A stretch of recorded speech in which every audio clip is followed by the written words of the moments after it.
આમળા, બ્રાહ્મી, ભાંગરો, જટામાસી, મોથા, મુલેઠી, રોજમરી પાન, કરંજ અને મીઠો લીમડો આ વસ્તુ આપણે લીધી છે અને બીજી જરૂરિયાત પ્રમાણે આગળ આપણે એડ કરતા જશું.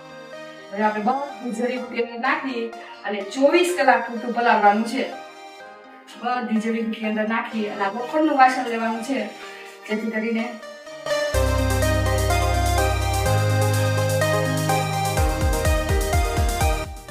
બધી જડીબુટ્ટી પલાળી અને પછી આવી રીતના પાણી નાખી અને આ 24 કલાક પલાળી દેવાનું છે, જેથી કરીને આના બધા તત્વો અંદર આવી જાય. હજી આની અંદર ગુલાબની પાંદડી આવશે અને કપૂરકાચીનો પાવડર આવશે, પણ એ જ્યારે આપણે તેલ બનાવતા હશું ને ત્યારે અંદર એડ કરવાનો થશે.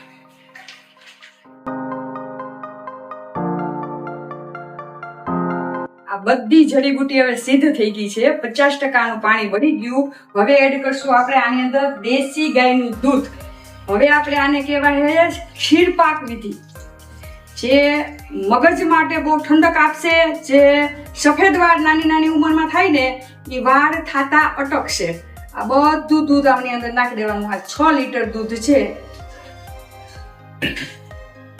હવે આને પાછું ઉકાળવાનું. આ લગભગ 2.5-3 કલાક થયા ઉકળતું હતું અને હજી 2-2.5 કલાક હવે આ દૂધ ઉકળશે. આ 70 થી 80% બળી ગયું છે. હવે અંદર નાખશું ગૌમય રસ. ગોબર અને ગૌમૂત્ર બંને મિક્સ કરી અને આ ગૌમય રસ આ એન્ટી ફંગલ બેક્ટેરિયલ કામ કરશે. જે ધુમ્મસ ધુવાળાથી જે વાળમાં બીમારી આવે છે એના હિસાબે વાળ ખરે છે, એટલે આ એક દવા જેવું કામ કરશે. આ મિક્સ કરી લીધું. પછી હવે આપણે અંદર નાખવાનો છે મીઠો લીમડો.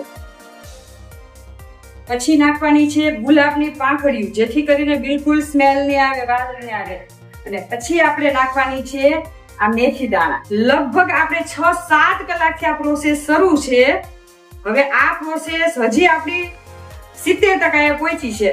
હલાવી અને પછી આની અંદર આપણે નાખશું હવે તેલ.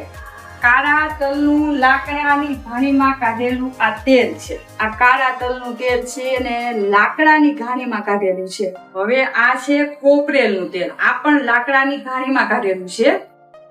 હવે આને થોડીક વાર હલાવી, ગરમ થઈ જાય એટલું હલાવી અને હજુ આજની રાત આખી રાત પલળવા દેવાનું છે, જેથી કરી અને આ બધા આની અંદરના જે તત્વો છે બધા તેલમાં આવી જાય. જબરજસ્ત આ તેલનું રિઝલ્ટ છે. અને હવે તમને એમ લાગશે કે આટલું બધું તેલ ચેતનાબેને તો એમ કીધું હતું કે ઘર માટે બનાવવું છે, તો મેં વિડીયો મૂક્યો ને તો જેટલા બધા જે જાણતા હતા ને ઓળખતા હતા ને બધાના ફોન આવી ગયા કે ચેતનાબેન તમે તેલ બનાવતા હોય ને તો અમારા માટે પણ તેલ બનાવજો. અમારે તેલ તમારી પાસેથી લેવું છે, તમે બનાવી જ નાખજો અમારા માટે પણ.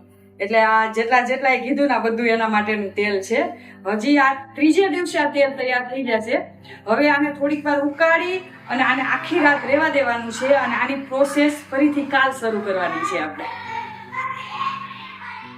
ફાઇનલી આપણું તેલ તૈયાર થઈ ગયું છે, મસ્ત મજાનું. હવે છેલ્લે લાસ્ટમાં આપણે લીંબુનો રસ નાખવાનો છે, એ એટલા માટે કે હેરમાં ડેન્ડ્રફ ન થાય.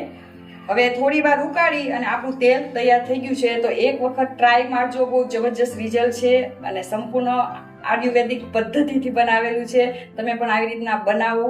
જય ગૌ માતા, જય ગોપાલ.